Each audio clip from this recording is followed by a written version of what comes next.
Good morning, Basil. Basil! I'm just joking. Right, not really joking because it's not a joke, is it? To be trying to look for a rat. It's called Basil from Fawlty Towers. Anyway, if, like I said the other day, if you haven't watched Fawlty Towers, if you don't know what I'm talking about, and you can understand English, watch Fawlty Towers. It's awesome. It's spelt all different sort of ways, the word faulty. They keep rearranging the word faulty every time for each episode. Right, today is the 18th of May 2017. So because I showed you a game from the North Island Championships, not the South Island Championships, David, the North Island Championships, and I did miss Queen B8 mate in my analysis after Queen A4. Sorry about that. Those things happen. I don't know why, but they do. And but anyway, I'm going to bring you my round 8 game that was played on the 21st of May. Now today's the 18th, so this was played 28 years ago, almost to the day, because today's the 18th and this was played on the 21st of May 1989 in Auckland, Karori I think it was, Wellington, I mean, not Auckland, Wellington, and that's the North Island, which is not the mainland now, not the mainland like New Zealand is. South Island is the mainland. Anyway, so the time is just getting on to 10 to 7 a.m. in the morning. I've got my coffee here, my Pam's coffee, and I've just made a sale on Trade Me, yay. I thought, well, Trade Me's no good, and you can just sell DVDs or whatever on there. But I just sold some Honda pants, which came with this top I've got from Honda. Anyway, now so I'm going to show you this game from where I'm black, and it's on board 2, round 8, and so we're in Karori, which is Karori, in Wellington. Back then, all those years ago, 28 years ago. So this game to me first equal with a 6 out of 8 back then, and that's open North Island Champs. It's not restricted to age. So here we go, and so I'm black, so here we go, we're going to get right into it.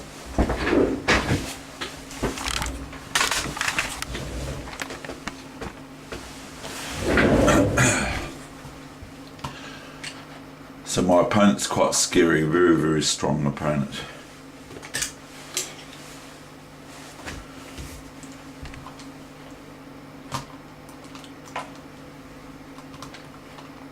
Similar age.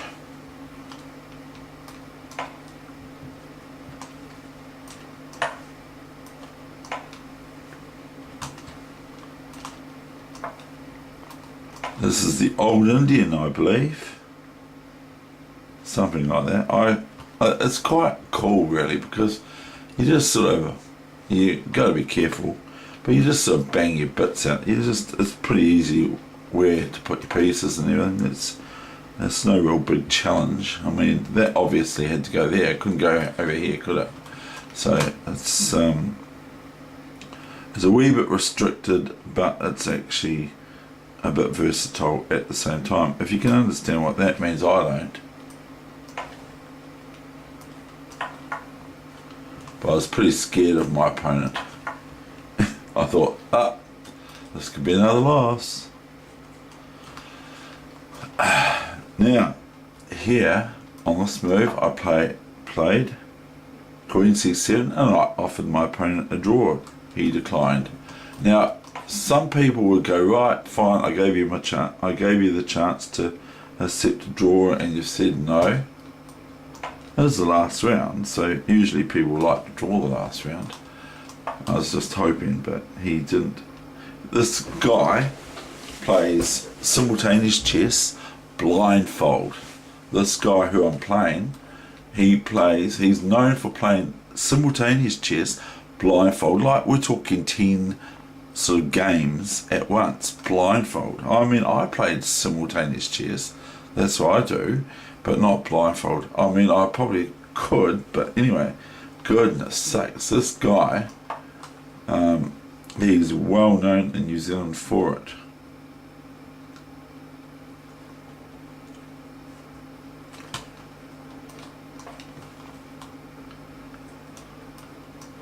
But I can't drop names because I haven't had permission from him. He'd probably be fine with me saying his name. He writes books, but I'm not going to get into it. Rook C1. See, I remember he did. Now I just look. See, I've done what I preach. I've done exactly what I say to do. But I'm a wee bit. Like I've developed. Both my rooks are in the centre. I know this knight's here, but this knight swings out.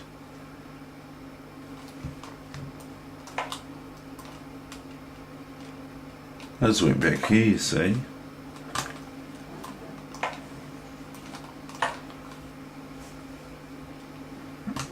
Look at this. Now my opponent's just sort of like showing where he's going. I went b5.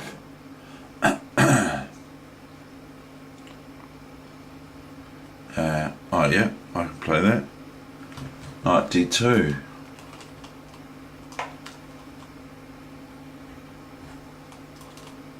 a6. Knight b3. Now I'm going to do what another player says from New Zealand, another very strong chess player. There's a few of them. He says, let the pieces do the talking. In other words, Dave, and I say to that, get real. And I say, get real. Now I'm getting in a wee bit of what is better here.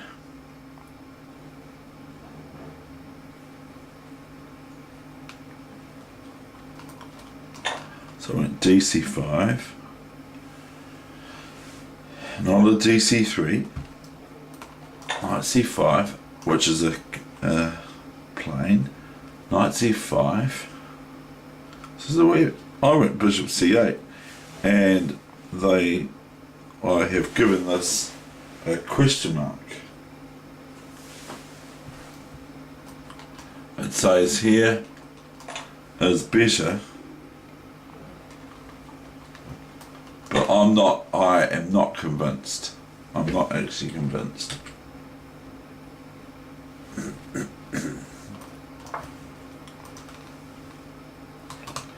Maybe they're right.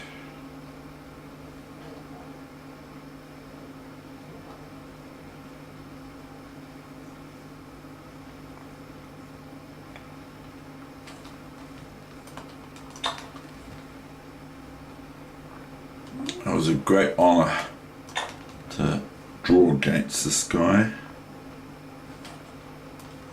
We go a long way back, and when I was on Facebook, and I left Facebook because I just don't like it.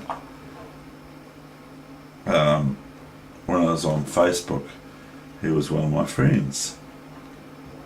Of the other two friends I've got, or one friend I've got on there. Just joking, I've got some friends. You know, people take pity on me. Bishop b6. Now we gave that as a Weegenaar, or we gave that as a incorrect move here. Now look at this. I take this, I just throw. See, I'm playing what I would consider back then. I would consider that what I'm playing here is one, suiting my style, and two, following what I'm saying to do in chess.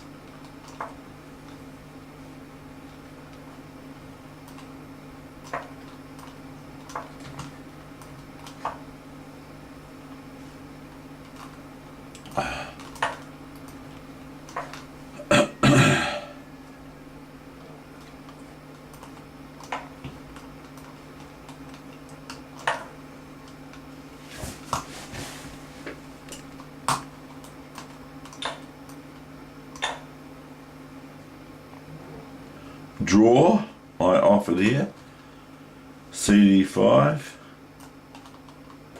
and that's, I think it was quite psychological because he went knight D3, and now all of a sudden, look, I've got a nice win of a pawn happening here.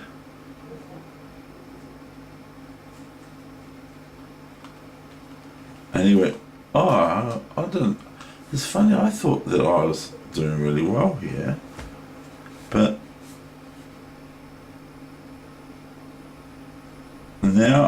now he offered me a draw after rook c6. He offered me a draw. Now I thought I was a pawn up already, but I thought I was actually a pawn up. I've got down here that I believe I'm going to win a pawn. So this is the final position, and he offered me a draw, and I was going to play rook e6. And then that was it. We had a draw, which could be seen and construed as if what, you know, oh no, a grand master draw or whatever you want to call it. You know, it's a bit bad, I suppose. I've got rook e6 here. White would have to take, like it says. Now I don't know why that is. That looks alright, doesn't it?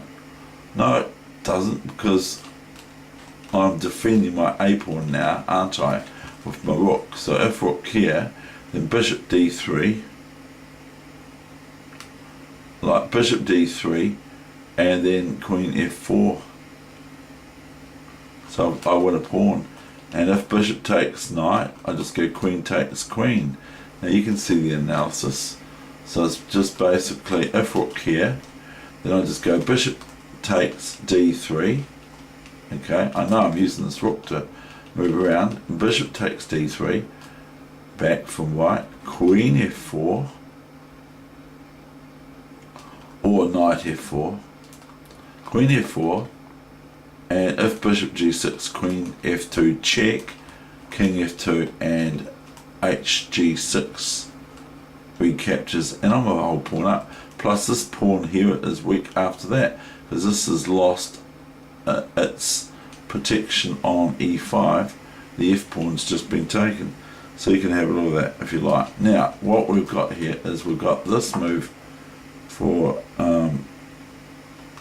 white, g3, and we also said that that was the only move.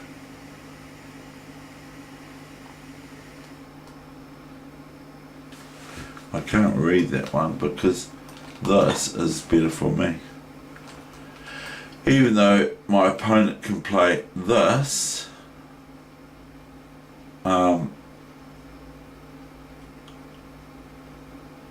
know whatever, what's going on here? White can't play this because of the rook's a non-pre. Oh, that's right, we have to go back here.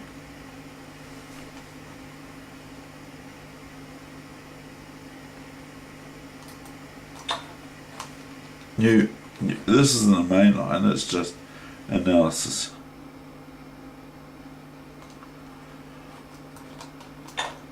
I was going to take there, was I? Then white can go after counterplay here, but it's not the greatest.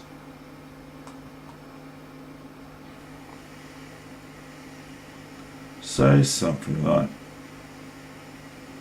rook f8, g3, rook f, oh yeah, rook f8. Now that threatens. No, I'm just wondering about this move here. that threatens full black. Bishop takes here. No, it doesn't. Whatever.